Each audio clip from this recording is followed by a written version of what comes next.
இல்லை நீராகாரத்தை குடிச்சிட்டு என் டேயை ஸ்டார்ட் பண்ணிட்டேங்க.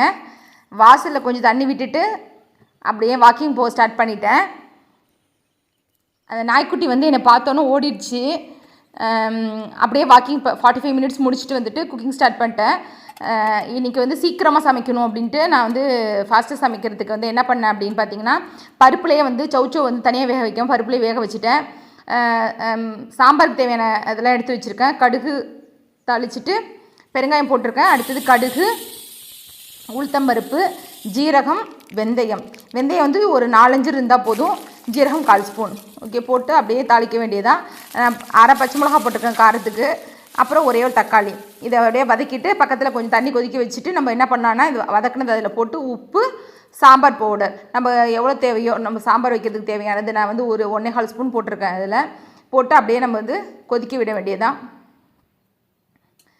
மூடி வச்சு நீங்கள் அப்படியே கொதிக்க விட்டிங்கன்னா அது கொதிச்சுட்டு இருக்கும். கொஞ்சோண்டு புளி வந்து ஊற போட்டிருக்கேன். அந்த கொஞ்சம் கொதிச்சதுக்கப்புறம் நம்ம புளி தண்ணி சேர்த்துக்கலாம்.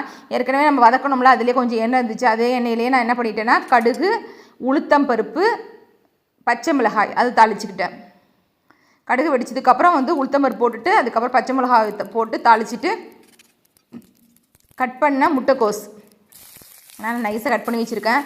அந்த முட்டைக்கோஸ் வந்து அதிலே போட்டு உப்பு போட்டு கொஞ்சமாக தண்ணி தெளிச்சுட்டு அப்படியே மூடி வச்சு வதக்க வேண்டியதான். இந்த எண்ணெய் சட்டியில், இரும்பு எண்ணெய் சட்டியில் செஞ்சால் டேஸ்ட்டெல்லாம் நல்லாயிருக்கும். கலர் மட்டும் கொஞ்சம் டிஃபர் ஆகும் உங்களுக்கு. அதுவும் நான் நிறைய எண்ணெய் விடாதனால கொஞ்சம் கலர் உங்களுக்கு சேஞ்ச் ஆகும், அவ்வளோதான். நான் இந்த புளி கொஞ்சம் ஊற வச்சேன்னா அந்த புளி தண்ணி வந்து விட்டுக்கிறேன் அதில். இப்போ வந்து கொதிக்கட்டும். நம்ம அந்த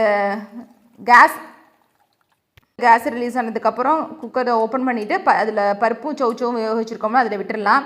அப்போ வந்து பசிச்சிச்சு அப்படின்னா நம்ம என்ன பண்ணலாம் அப்படின்னா, கொஞ்சோண்டு சத்து மாவு, கொஞ்சம் சர்க்கரை, நான் அந்த முட்டைக்கோஸ் பொரியல் இருக்குல்ல அதுக்கு வந்து திருவி வச்சு தேங்காய் இருக்குல்ல அதுவும் போட்டுக்கிட்டேன். கொஞ்சம் தண்ணி கொதிக்க வச்சுட்டு லைட்டாக வார்ம் வாட்டரை வந்து அதில் தெளித்து ஒரு சத்து மாவு உருண்டை பிடிச்சி வச்சுட்டு நம்ம சாப்பிட்டோம் அப்படின்னா அந்த சமயத்துக்கு நம்ம சமைக்கும் போது உள்ள பசியை வந்து தீர்த்துக்கலாம்.